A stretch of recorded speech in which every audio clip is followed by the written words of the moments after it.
Europe లో భారతీయులకు free education. మరిన్ని వివరాలకు విదేశ్ కన్సల్ట్ 9676502888. సార్ రీసెంట్‌గా చూసుకున్నట్లయితే చాలామంది క్రెడిట్ కార్డ్స్‌తో ఇబ్బంది పడుతూ ఉన్నారు. క్రెడిట్ కార్డ్‌ని వాడుకుంటారు. డబ్బులు తిరిగి కట్టలేరు. ఫైన్‌లు పడుతూ ఉంటాయి. మళ్ళీ అదొక స్ట్రెస్‌లా తయారవుతుందనమాట. మన సాలరీ వస్తుంది. వచ్చిన అమౌంట్ అంతా క్రెడిట్ కార్డ్‌కి వెళ్తుంది. మళ్ళీ క్రెడిట్ కార్డ్‌లో మళ్ళీ డబ్బులు తీసుకుంటున్నారు. కొన్ని లోన్ యాప్స్ ఉన్నాయి. వాళ్ళు అమౌంట్ తీసుకుంటారు. ఇంట్రెస్ట్ రేట్లు పెరిగిపోతూ ఉన్నాయి. అసలు ఈ మనీ అనేది మనం ఒక చోట ఒక అప్పులా తీసుకున్నప్పుడు దాన్ని ఎక్కడ ఇన్వెస్ట్ చేస్తే మనకి రిటర్న్స్ బాగా మంచి డబ్బులు వెనక్కి తిరిగి వస్తాయి. మనం తెచ్చిన డబ్బులు కావచ్చు, తీసుకున్న డబ్బులు కావచ్చు, తీసుకెళ్ళి ఒక చోట ఖర్చు పెడితే అది అంతతో ఖర్చు అయిపోతుంది, రిటర్న్స్ రావు. ఈ డిఫరెన్స్ కనుక్కోవడం ఎలా? అసలు లయబిలిటీస్‌కి, అసెట్స్‌కి డిఫరెన్స్ ఏంటి? Right. So, first of all మీరు చెప్పిన దాన్ని లెవరేజ్ బిజినెస్ అంటారండి. లెవరేజ్ అంటే నాది కాని అమౌంట్‌ని లేదా నాకు మించిన మనీ గాని తీసుకొచ్చేసి దాని ద్వారా నేను బెనిఫిట్ పొందడం అన్నమాట. దాన్ని లెవరేజ్ బిజినెస్ అంటారు. ఓకే. సపోజ్ మీరు క్రెడిట్ కార్డ్ గురించి చెప్తున్నారు కాబట్టి నేను క్రెడిట్ కార్డ్ గురించి చెప్తున్నాను. సపోజ్ మీరు ఒక ఎంటర్‌ప్రెన్యూర్, ఒక పెట్రోల్ బంక్, ఒక జ్యువెలరీ షాప్ ఉందనుకుందాం. ఓకే. నేను ఒక ఎంప్లాయీని, ఐటీ ఎంప్లాయీని. నాకు ఒక 5 lakhs శాలరీ ఫర్ యానం వస్తుంది. మనం ఇద్దరు క్రెడిట్ కార్డ్కి అప్లై చేసాము. ఓకే. ఇద్దరికి ఒక 5 lakh వర్త్ క్రెడిట్ కార్డ్ వచ్చింది అనుకోండి. ఫస్ట్ మీరు ఎలా వాడతారో చూద్దామండి. మీది జ్యువెలరీ షాప్ లేదా పెట్రోల్ బంక్ అనుకుందాం. మీ దగ్గర కస్టమర్స్ అందరూ వస్తుంటారు పెట్రోల్ పెంచుకోవడానికి. వాళ్ళు మనీ ఇచ్చారనుకోండి. ఆ మనీ మీ పాకెట్లో పెట్టుకొని మీ దగ్గర ఉన్న కార్డుని స్వైప్ చేస్తుంటారు.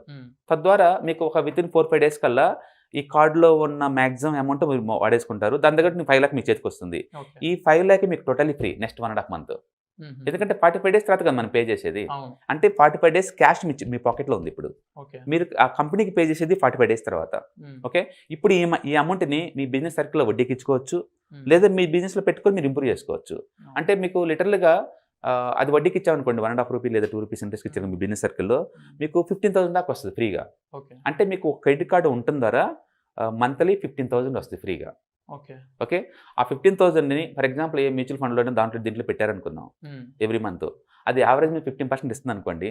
ఎవ్రీ మంత్ ఈ ఒక్క కార్డు ఉండటం వల్ల మీకు 15,000 వడ్డీ రావటం ద్వారా ఈ వడ్డీని మాత్రమే అదర్ అసెట్ క్లాస్లో పెట్టుకుంటూ వెళ్తుంటే మీకు 20-25 years కల్లా ఈజీగా ఒక 20-30 crores వస్తాయి.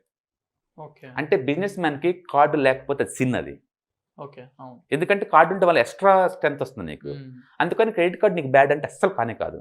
అంటే ఎవరైనా సరే ఆ అమౌంట్ని బాగా ఆప్టిమైజేషన్ చేస్తున్నప్పుడు బెస్ట్. అందుకని కంపెనీలు కూడా అప్పున్నంత మాత్రం బ్యాడ్ కంపెనీస్ ఏం కాదండి. ఎఫిషియన్సీగా మేనేజ్ చేస్తున్నా లేదని ఇంపార్టెంట్. ఇక్కడ నేను అప్పు తీసుకున్నప్పుడు ఇంట్రెస్ట్ నేను 4% ఇస్తున్నాను. ఇక్కడ దాన్ని నేను 20% మేనేజ్ చేస్తున్నాను అనుకోండి, అప్పు చేయడం చాలా మంచిది. దాని ఎఫిషియన్సీ డస్ మ్యాటర్. అందుకని మనం ROCE చూస్తాం కంపెనీల్లో. ఓకే. అందుకని బిజినెస్ మ్యాన్కి క్రెడిట్ కార్డు ఉంటే చాలా మంచిది. ఎందుకంటే సడన్ నీకు డబ్బు కావాలంటే అది ఈజీగా నీకు వస్తుంది. బిజినెస్లో ఎప్పుడు మనీ రిక్వైర్మెంట్ ఉంటుంది. అందుకని బిజినెస్ మ్యాన్కి కార్డు ఉండటం అనేది ఒక ఎసెట్, అది అడిషనల్ ఎసెట్. ఇప్పుడు నెక్స్ట్ మంత్ ఇన్ టైంలో మీరు మనీ పే చేశారనుకోండి, అతను మళ్ళీ 2 కార్డులు ఇస్తాడు. ఈసారి వేరే మ్యూచువల్ ఫండ్ కార్డ్స్ ఇస్తారు, వేరే ఎసెట్ ఈ క్రెడిట్ కార్డ్ కంపెనీస్ ఉంటాయి కదా, ఇస్తూనే ఉంటాయి నీకు. మీది ఒకేసారి మీ 10-15 కార్డ్స్ ఉన్నాయి అనుకోండి, ఊహించండి. మీరు ఈచ్ కార్డ్ని 2-3 days 5 lakh ఇస్తున్నారు. 5 days ఒకసారి 5 lakh ఇస్తూనే ఉంటారు అవతల దగ్గర నుంచి. వాళ్ళకి పే చేసేదేమో ఆఫ్టర్ 45 days తర్వాత. ఓకే. ఇట్లా మీరు మనీ మేక్ చేసుకోవచ్చు. అంటే అస్సలు బిజినెస్ కాకుండా అచ్చం ఈ లెవరేజ్ బిజినెస్ తోటే మీరు ఒక 20 years బిజినెస్ రన్ చేశారనుకోండి, అసలు బిజినెస్ 0 income వచ్చినా సరే ఈ లెవరేజ్ బిజినెస్ ద్వారా వచ్చిన అమౌంట్ తోటి మీకు వచ్చిన అమౌంట్ 20-30 crore ఉండొచ్చు లాంగ్ టర్మ్ పాయింట్ ఆఫ్ లో. క్రెడిట్ కార్డ్ తోనే వడ్డీ వ్యాపారం కూడా చేసుకోవచ్చు. That is called as leverage business. ఇప్పుడు నా వైపు ఆలోచిద్దాం. నేను ఎంప్లాయీనే. నా దగ్గర కూడా కార్డు ఉంది, మీతో పాటు నేను అప్లై చేశాను. ఈ కార్డుతో నేను ఏం చేస్తాను, క్లోత్స్ కొంటాను. దీన్ని డిప్రిసియేషన్ అసెట్స్ అంటారు. ఒక ల్యాప్టాప్ కొన్నాను, అది డిప్రిసియేషన్ అసెట్టే. ఒక కార్ కొన్నాను, అది డిప్రిసియేషన్ అసెట్టే. అంటే ఎక్కువ సార్లు ఎంప్లాయీస్ వాళ్ళ కంఫర్ట్ కోసం ఖర్చు పెడతా ఉంటారు. వాటి వల్ల అసెట్ క్రియేట్ అవ్వచ్చు, కాకపోవచ్చు. ఓకే. అసెట్ క్రియేట్ కావాలేదనుకోండి, దీని ద్వారా నాకు ఎలాంటి రిటర్న్స్ రావట్లేదు కదా, నేను ఇంటర్వ్యూలో మనీ పే చేయలేదు అనుకోండి, రెడీ కూర్చుంటారు క్రెడిట్ కార్డు వాళ్ళు. వాళ్ళు ఇచ్చింది అమౌంట్ నీకోసం, ఎప్పుడు డిఫాల్ట్ అవుతావా, ఎప్పుడు వడ్డీతో సాగు గుంజుదాం అన్నట్టు చూసుకుంటారు. వాళ్ళు అంటే పెనాల్టీ వేస్తారు. సో ఒక ఎంప్లాయీస్కి క్రెడిట్ కార్డు ఎలా యూజ్ అవుద్ది? సో మామూలుగా అయితే జనరల్ గా క్రెడిట్ కార్డ్స్ ఎవరైతే ఎక్కువ యూజ్ చేస్తున్నారో నేను అదే అంటుంది, క్రెడిట్ కార్డ్ తీసుకుంటే దానికంటే ఎక్కువ మీరు బెనిఫిట్ తీయగలిగితే క్రెడిట్ కార్డ్ ఇస్ గుడ్. మీకు ఆ ఎఫిషియన్సీ లేనప్పుడు credit card is very bad. అందుకని క్రెడిట్ కార్డు గుడ్ బ్యాడ్ అనే బదులు క్రెడిట్ కార్డు మీకు ఆస్తిలాగా అవుతున్నప్పుడు ఎన్ని కార్డ్స్ ఉంటే అది నీకు అంత బెటర్. క్రెడిట్ కార్డ్స్ నాకున్నాయి అనుకోండి, ఎంప్లాయీస్కి నేను అంత ఆప్టిమైజేషన్ చేయట్లేదు అనుకోండి, నాకు ఎన్ని ఉంటే అంత బ్యాడ్. అందుకని క్రెడిట్ కార్డు వాడేసి మీరు అప్రిషియేషన్ అసెట్స్ క్రియేట్ చేస్తున్నారా, you are doing good thing. Okay. Depreciation asset create చేస్తున్నారా, క్రెడిట్ కార్డ్స్ ఉండటం వేస్ట్ నీకు. దాన్ని ఎంత త్వరగా క్లోజ్ చేసుకుంటే క్రెడిట్ కార్డ్స్ని అంత క్రెడిట్ అంటేనే అప్పు అండి. అప్పులోకి ఎందుకు పోవాలి మీరు అనవసరంగా? అప్పు చేసి మరి కంఫర్ట్గా కొనాల్సిన అవసరం ఏముంది? బట్టలు లేదా సెల్ ఫోన్స్ లేకపోతే ల్యాప్టాప్స్ లేకపోతే ఇంకోటి ఎందుకు కొనాలి? బట్ బిజినెస్లో లెవరేజ్ అనేది గుడ్ థింగ్, అది అంతే. అది ఓకే. అందుకని ఏది ఆస్తి ఏది లయబిలిటీ అని మీకు ఎలా తెలియాలి అంటే దాని ద్వారా ఇన్కమ్ జనరేట్ అవుతుంది అనుకుంటే అది అసెట్. ఇన్కమ్ రావట్లేదు అంటే లయబిలిటీస్. మీరు కనుక rich dad poor dad book sequence కనుక మీరు చదివారనుకోండి, ఆధార్ క్లియర్గా చెప్తాడు ఏది అసెట్ అనేది. క్యాష్ ఫ్లో కనుక ఉంటే దాన్ని ఆస్తి అంటాడు.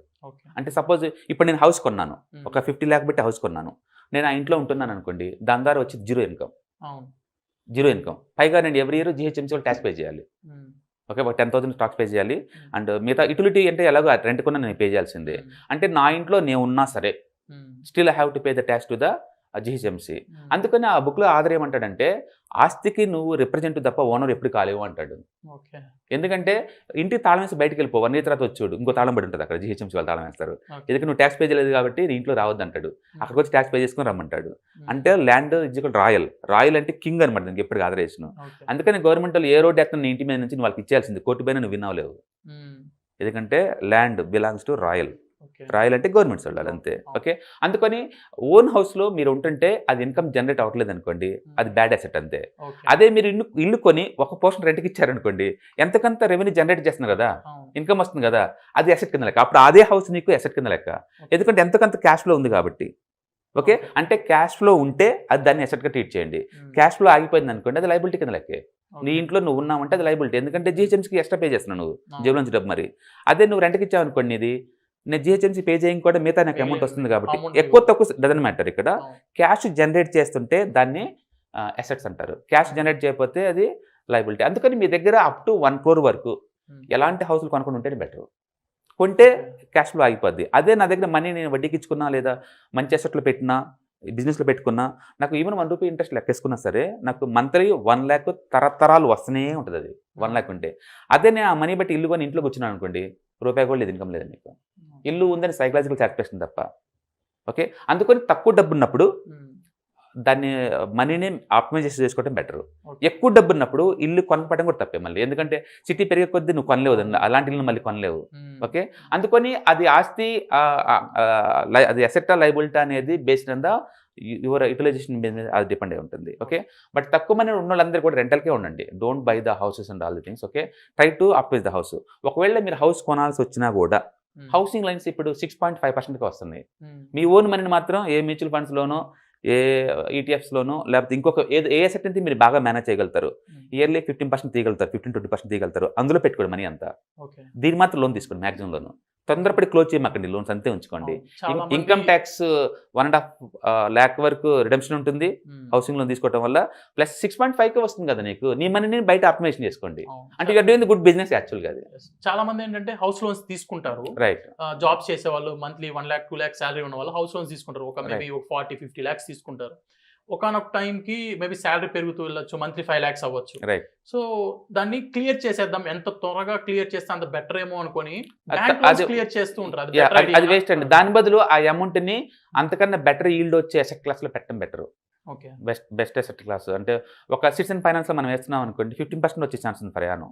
మ్యూచువల్ ఫండ్స్ అనుకోండి, యావరేజ్ మీద మీకు 15-20% వచ్చింది. ETF దాంట్లో వచ్చేది ఉంది.